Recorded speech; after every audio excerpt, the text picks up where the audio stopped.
Mi esposa me engaño y me dejo por mi hermano consentido, así que cuando vuelven rogando me vengo y los humillo. Nací en el seno de una familia que desde mis primeros recuerdos demostraba una clara preferencia por mi hermano mayor, Fernando.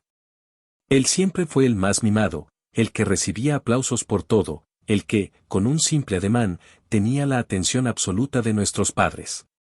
A mí, en cambio, me tocaba sentarme en la orilla y observar cómo él recibía regalos sin motivo, frases de admiración e incluso halagos por cosas que jamás llegaba realmente a hacer. Nunca tuve muy claro por qué sucedía así. Si era por el carácter más extrovertido de mi hermano, por su aspecto físico, siempre fue más alto y más agraciado que yo. O simplemente porque mis padres habían decidido desde un inicio que él era el elegido para ser el centro de la familia. Con el paso de los años comprendí que era inútil preguntarme las razones de esa parcialidad. Lo único que podía hacer era buscar mi propio camino. Durante mi infancia me esforzaba por destacar en la escuela, deseando fervientemente que mis padres se sintieran orgullosos de mis logros académicos. Esperaba que de ese modo notaran que también yo tenía habilidades, que también merecía una palabra de aliento. Pero cada vez que llegaba a casa con una buena nota, solía escuchar algo como, está bien, pero Fernando también sacó una buena calificación en la materia, tal o es lo mínimo que puedes hacer. Tu hermano también lo logró. Así que crecí sintiendo que jamás alcanzaría a mi hermano, que nunca lo superaría en los ojos de mis padres. Con el tiempo aprendí a dejar de buscar esa aprobación. Me di cuenta de que no importaba cuánto me esforzara, las comparaciones siempre me iban a colocar en segundo lugar.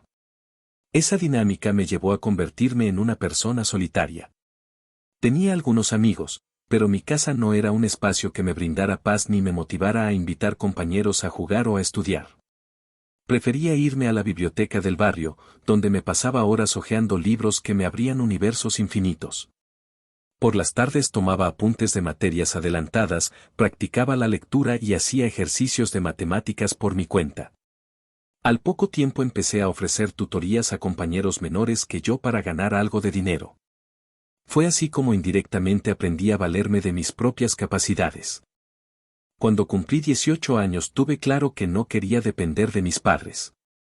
Había ahorrado algo con mis tutorías, así que busqué una beca universitaria y me presenté a varios concursos académicos. Logré que me aceptaran en una institución de prestigio lejos de mi ciudad natal. Informarles a mis padres que me marcharía no fue un acto de rebeldía, apenas si les importó.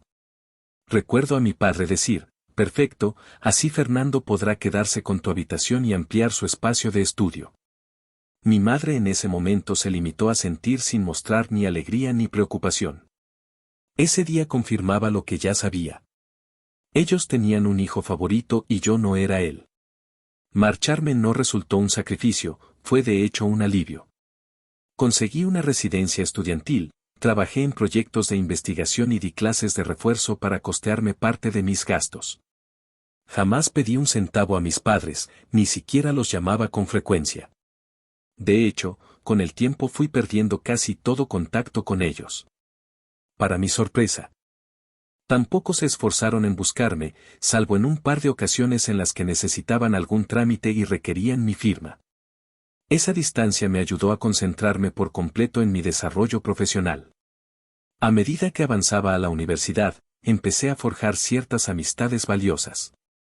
También tuve mis primeros romances, aunque por lo general eran relaciones breves. Mi dedicación al estudio y mi necesidad de autosuficiencia me volvían algo huraño. No quería demostrar vulnerabilidad y no deseaba repetir la humillación de suplicar afecto como hacía en mi infancia. Sin embargo, cerca del último año de carrera, conocí a la mujer que eventualmente se convertiría en mi esposa, Diana. Ella era distinta, trabajadora, inteligente y, sobre todo, empática. Se interesó por mí sin exigirme nada a cambio. Nos fuimos acercando poco a poco, mediante largas conversaciones en la cafetería de la universidad, escapadas al cine y días enteros estudiando juntos en la biblioteca. Cuando empecé a hablarle de mi familia, me escuchó sin juzgar. Fue la primera persona que me dijo que no tenía la culpa de la actitud de mis padres y me animó a pensar que mi valor como individuo no dependía de su aprobación. Con Diana viví la sensación de ser apreciado tal y como era, No como un competidor de mi hermano ni como alguien que debía encajar a la fuerza en un molde. Tras graduarnos, conseguimos empleos estables y al cabo de un par de años nos casamos en una ceremonia sencilla. Apenas invité a mis padres y a Fernando, a pesar de que no mantenía una relación fluida con ellos. No vinieron. Simplemente se excusaron con un no podemos viajar tan lejos y terminaron enviándome un mensaje lacónico al móvil deseándome buena suerte. Aquello me dolió, pero sinceramente tampoco me sorprendió. Diana, en cambio, era mi verdadero apoyo, mi familia elegida y mi motivo para creer que el amor genuino existía. Con el tiempo avancé en mi carrera profesional. Me especialicé en análisis de mercados y gracias a mi perseverancia, ascensos y proyectos exitosos, fui escalando posiciones en la empresa donde trabajaba. Paralelamente me embarqué en inversiones cuidadosamente estudiadas, compré acciones, adquirí bienes raíces y diversifiqué mi portafolio. Todo esto sin hacer ruido ni presumirlo a nadie, mucho menos a mi familia de sangre. No sentía que tuviera sentido mostrarles mi éxito. De hecho, ni siquiera me daban ganas de hacerlo. La falta de interés que siempre me demostraron había anulado cualquier intención de impresionarlos o buscar su validación. Pasaron los años. Diana y yo forjamos un hogar estable y feliz. Vivimos momentos de alegría, de complicidad e incluso superamos juntos algunas crisis laborales y personales. Nada extraordinario, pero sí la vida cotidiana de una pareja que se apoya y se ama. Nunca sentí que me faltara algo. No teníamos hijos por decisión mutua, pero la conexión que compartíamos bastaba para llenarnos de planes. Pensé que esa etapa, construida con esfuerzo y afecto sincero, sería eterna. Todo cambió cuando recibí una llamada inesperada. Mi madre estaba grave. Me lo comunicó un primo con quien mantenía un tenue contacto en redes sociales. Al principio dudé si acudir o no. Recordé todas las veces que necesité a mi madre y ella brilló por su ausencia. Recordé cuando no le importó lo que yo hiciera con mi futuro. Sin embargo, Diana me animó a darles al menos el beneficio de la duda. Tal vez han cambiado. El tiempo transforma a las personas, me dijo. Con ese ánimo decidí viajar a mi ciudad natal y enfrentarme a los fantasmas del pasado. Cuando llegué a la vieja casa de mis padres, me recibió un ambiente extraño. Mi madre, muy demacrada, en un sofá. Mi padre me saludó con un apretón de manos protocolario, como si fuera un vecino al que apenas conocía. Fernando apareció al cabo de unos minutos con su porte de siempre, más alto y fornido que yo, y ese aire de superioridad que no había perdido con los años. Lo rodeaba una atmósfera de seguridad excesiva, al punto de la arrogancia. Sin embargo, sus primeras palabras fueron relativamente amables. Qué bueno que viniste. La verdad creí que no te dignarías a aparecer por aquí. Sentí algo de molestia, pero me mordí la lengua y traté de contestarle con neutralidad. Diana, junto a mí, mantuvo la compostura, presentándose ante todos con una sonrisa amable. La convalecencia de mi madre se alargó un par de semanas. Aprovechando que mi trabajo me permitía desempeñar algunas tareas a distancia, me quedé unos días con mis padres para asistirla. Diana se turnaba conmigo. A veces dormíamos en un pequeño hostal cercano, a veces en la misma casa. Al principio noté cierta atención distinta en mis padres hacia mí. Me agradecían lo que hacía, se mostraban educados con mi esposa e incluso mi madre se interesaba por cómo nos había ido en la vida. Parecía genuina su sorpresa al enterarse de nuestro progreso profesional. Por un breve lapso, sentí la esperanza de que tal vez los años los hubieran hecho madurar y que quizás veía un atisbo de arrepentimiento por el desdén con el que me habían tratado. Sin embargo, Fernando seguía comportándose con su carisma habitual, pero deslizaba comentarios como: «Me extraña que tengas tiempo para quedarte aquí con tanto éxito o no sabía que habías ganado dinero. Nunca has sido muy ostentoso». Me lo decía con un tono ambiguo, entre burla y envidia, pero preferí contenerme para no echar a perder la tranquilidad de mi madre, que ya estaba bastante débil. Los días se convirtieron en semanas y mi madre, afortunadamente, empezó a estabilizarse. Los médicos dijeron que con la medicación adecuada y ciertos cuidados podría mejorar. Supe que no me quedaría allí para siempre, pues mis labores me reclamaban en la ciudad donde vivía. Sin embargo, me sentí satisfecho de haber hecho lo correcto, de haber tendido la mano en una situación crítica. También me alegraba pensar que quizá era la oportunidad de limpiar rencores, de empezar de cero con mis padres y, ¿por qué no?, con Fernando. Diana y yo regresamos a casa, pero establecimos una rutina de comunicación con mi madre por teléfono y yo mismo programaba visitas eventuales para verificar su estado. Fernando seguía siendo el preferido para mis padres, no había duda, pero yo hacía caso omiso. Mi intención no era competir. Solo demostrar que a pesar de todo, no era el ser egoísta que a veces me habían pintado. Así pasaron algunos meses. Estaba centrado en mi trabajo y en mis inversiones, pero desde la distancia mantenía el contacto con mi familia. Noté, sin embargo, que cada vez que Diana y yo íbamos a visitar, ella terminaba conversando largo rato con Fernando, casi de manera muy cercana. Al principio pensé que era simple cordialidad. Mi esposa es sociable y no le gusta que existan tensiones. Pero a medida que pasó el tiempo no pude evitar sentir un ligero recelo. Ella reía con sus chistes. Respondía enseguida a sus comentarios e incluso se habían intercambiado números de teléfono para, en teoría, ayudarse mutuamente con algún proyecto en el que Fernando decía necesitar asesoría. Me propuse no caer en la paranoia. Confiaba en Diana y además estaba demasiado atareado en la oficina como para darle vueltas a esos pensamientos. Una tarde quise darle una sorpresa. Tenía un ascenso casi confirmado y había comprado un lindo collar que creí que le encantaría. Planeé llegar temprano a casa, aprovechando que terminaría mis pendientes antes de lo habitual. Dejé el auto en la cochera de atrás y entré sigilosamente por la puerta trasera para no estropear la sorpresa. Subí por las escaleras con el collar en una cajita, imaginando su cara de alegría. Pero a mitad del pasillo escuché que Diana estaba hablando por teléfono en nuestra habitación. Su tono era demasiado bajo y sugerente, como si quisiera que nadie más la oyera. Me detuve antes de llegar a la puerta, algo incómodo por lo que estaba haciendo y espiar sin querer, pero al oír mi nombre me inquieté. Sus palabras me helaron la sangre. Sí, ya sabes que me casé con él sin imaginar que tenía un hermano mucho mejor. Ja, sí, claro que eres muchísimo mejor en todo. Por supuesto que quiero verte. Estoy deseando que nos veamos a solas. Me quedé paralizado, conteniendo el aliento. No podía creerlo. Esperé un par de segundos, mi corazón palpitando furiosamente en el pecho y entonces ella mencionó. Nunca me dijo que su hermano fuera tan atractivo, tan exitoso.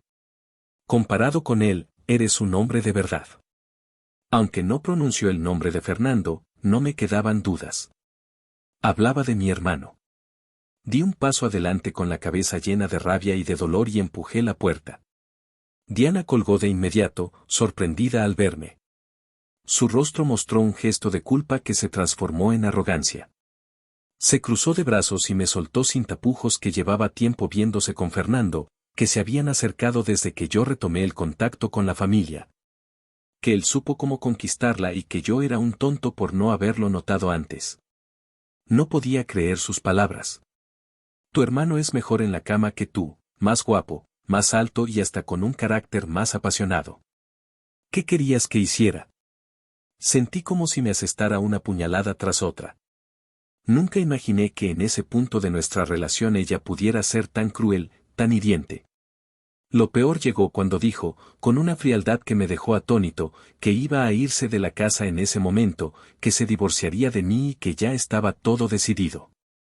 Había planeado comunicármelo a su manera, pero yo me había adelantado al descubrirla. Observé cómo recogía unas maletas que ya tenía preparadas. No me había dado cuenta de que estaban junto a nuestro closet y apenas guardó lo básico. Se marchó sin voltear atrás. La vi salir por la puerta principal, dejando un vacío gigantesco en medio de nuestra sala. Me quedé allí de pie con la cajita del collar en la mano y una sensación de devastación que solo podía compararse con el peor de mis recuerdos de la infancia, multiplicado por 1000. Pasaron los días siguientes en una especie de trance.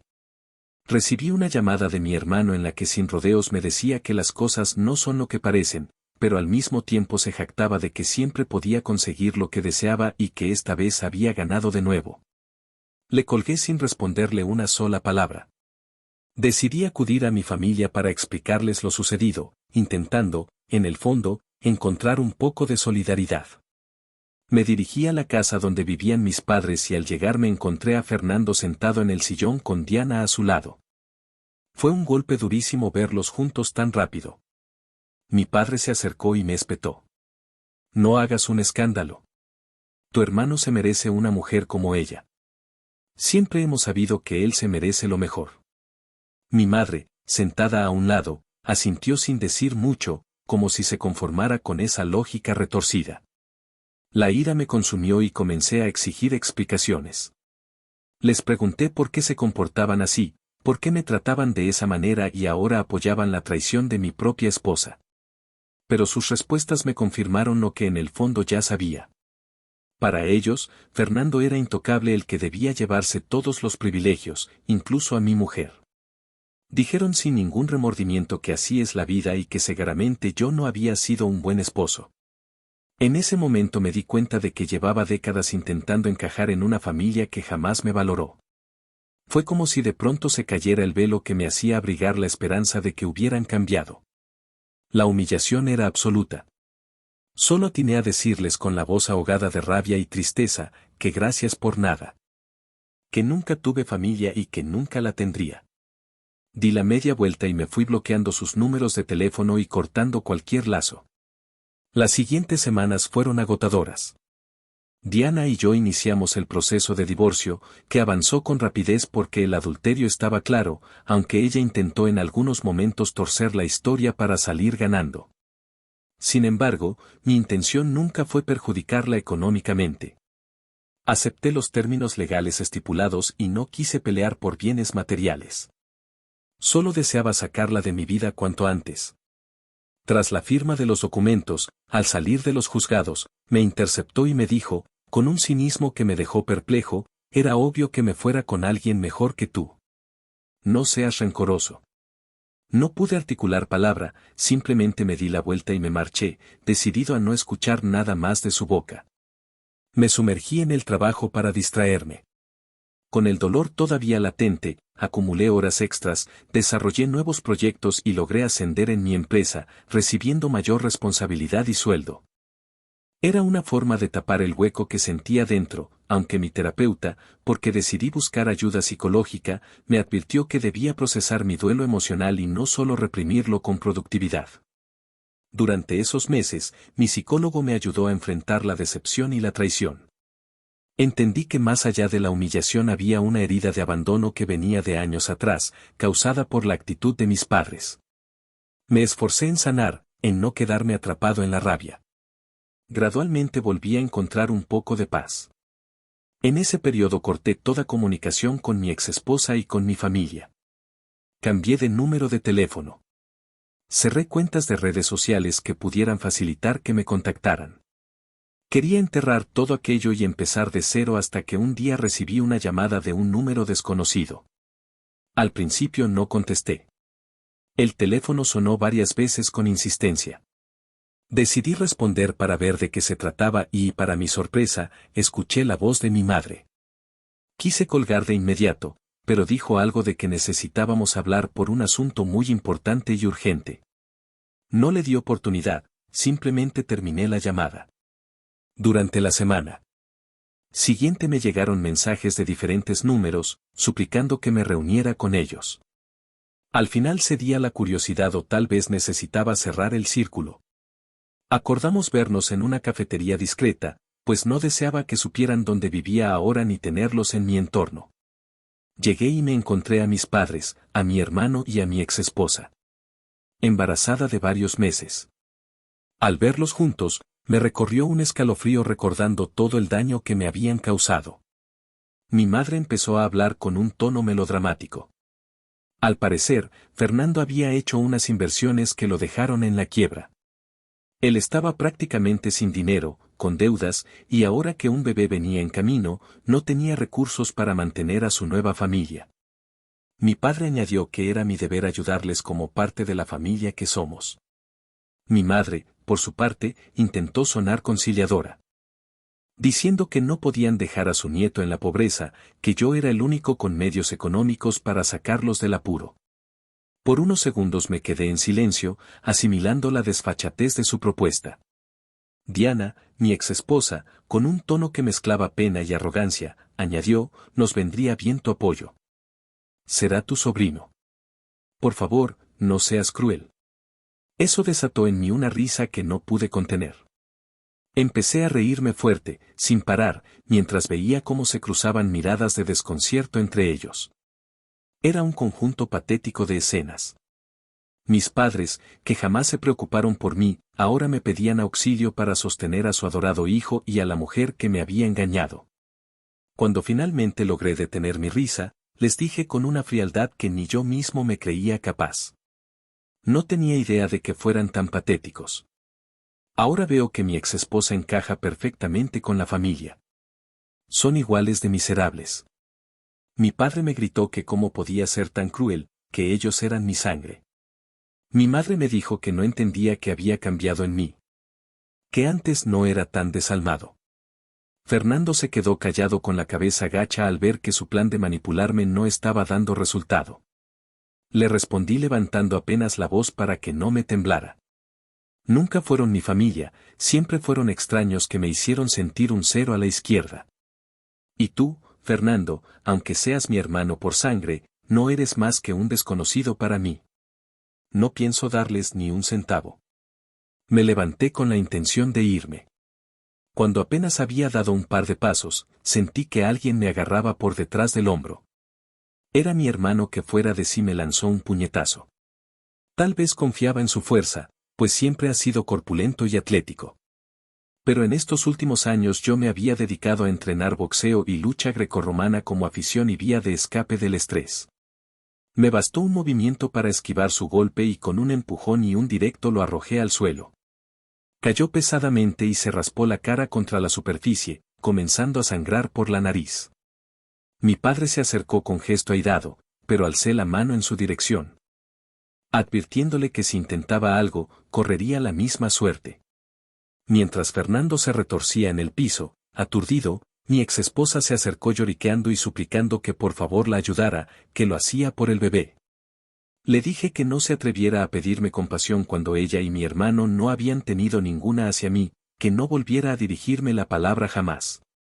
Luego salí de la cafetería dejando tras de mí un silencio lleno de tensión y reproches. De inmediato llamé a mi abogado para ponerlo al tanto de lo sucedido y que estuviera preparado por si intentaban algo legal contra mí, porque conocía a mi familia y presentía que no se quedarían de brazos cruzados. En efecto, al cabo de una semana llegó a mi casa una notificación. Me estaban demandando por agresión y alegaban que yo había provocado lesiones graves a mi hermano. Gracias a la documentación, al testimonio de los presentes en el local y a la asistencia de mi abogado, el juez no tardó en desestimar la mayoría de sus alegatos. Mi exesposa, mis padres y mi hermano mintieron en varios aspectos, intentando pintarme como un hombre violento. Incluso presentaron un parte médico exagerado, pero la evidencia de los testigos y las grabaciones de la cafetería. Cámaras de seguridad demostraron que mi hermano había sido quien inició el ataque y que yo actué en defensa propia. El veredicto fue contundente. Ellos perdieron y quedaron obligados a cubrir las costas procesales. A la salida de los juzgados se desató un nuevo episodio. Fernando, con lágrimas contenidas, gritó que siempre me había tenido envidia y rabia, que se sentía humillado, porque a pesar de todo lo que nuestros padres hicieron para ponerlo en la cima, ahora yo era quien tenía una vida más estable y exitosa. Intenté ignorarlo, pero me soltó una retahíla de recriminaciones, culpas y resentimientos que, según él, justificaban sus actos. Lo miré con indiferencia, sin la menor intención de discutir. Le respondí con calma que ya no me importaba nada de lo que dijera, que para mí era una persona irrelevante y que me alegraba de que al fin se les cayera la fachada. Mis padres se acercaron también lloriqueando y diciendo que cómo podía ser tan mal hijo, que no tenían dónde meterse con la vergüenza. Les respondí que ellos siempre fueron malos padres, que jamás me dieron cariño, que me arrebataron toda la infancia prefiriendo a Fernando y que si ahora estaban cosechando algo, era exactamente lo que habían sembrado. Mientras me disponía a marcharme, sentí el estremecimiento final.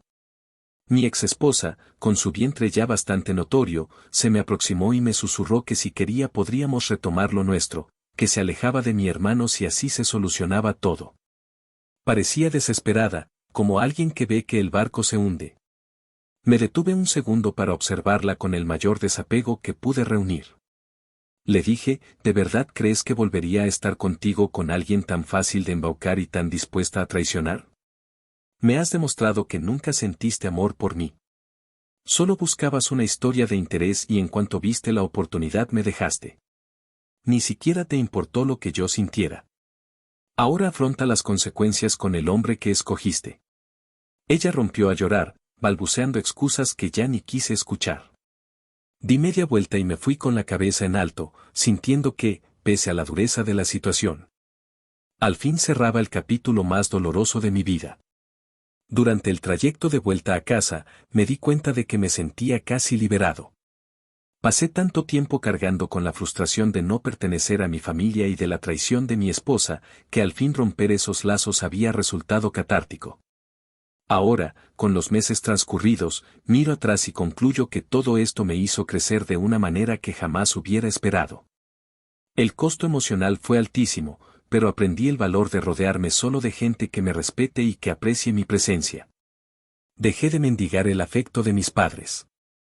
Dejé de vivir bajo la sombra de mi hermano y comprendí que nadie puede destruirte si no le das el poder para hacerlo. Mi vida continúa con retos laborales y personales, pero sin la carga de un pasado que me consumía con la esperanza de que mi familia cambiara. He encontrado en la soledad y en la amistad de unas pocas personas sinceras la calma que había estado buscando. Y si alguna vez vuelvo a enamorarme, será con alguien que sepa quererme de verdad, sin dobles caras ni traiciones. No sé qué habrá sido de mi hermano y de mi ex esposa. No me importa si terminaron juntos o si se hundieron por sus deudas. Tampoco he vuelto a saber de mis padres. Me he jurado a mí mismo que aunque la sangre pese, los vínculos emocionales no se imponen por herencia. Se construyen con amor, respeto y lealtad. Valores que ellos no supieron darme. Y si alguna vez se preguntan por qué jamás regresé, la respuesta es simple. No me alejé por odio, sino porque la paz que experimenté al romper con ellos resultó infinitamente más valiosa que cualquier lazo familiar malentendido. Así vivo ahora, libre de las cadenas que me impusieron durante tanto tiempo. Llevo mi vida con dignidad, centrado en mi trabajo y en mi estabilidad emocional. Cuando me miro al espejo, ya no veo al muchacho que ansiaba la aprobación familiar. Veo a un hombre que, a pesar de las heridas, se mantiene de pie, firme, dispuesto a seguir adelante, sin temor a ser quien es y a cuidar de sí mismo. Y por primera vez me siento realmente orgulloso de lo que he logrado, sin pedir favores ni humillarme ante nadie, sin depender del afecto mezquino que se me negó en mi infancia. Si les gustó el video dejen su like y suscríbanse para más.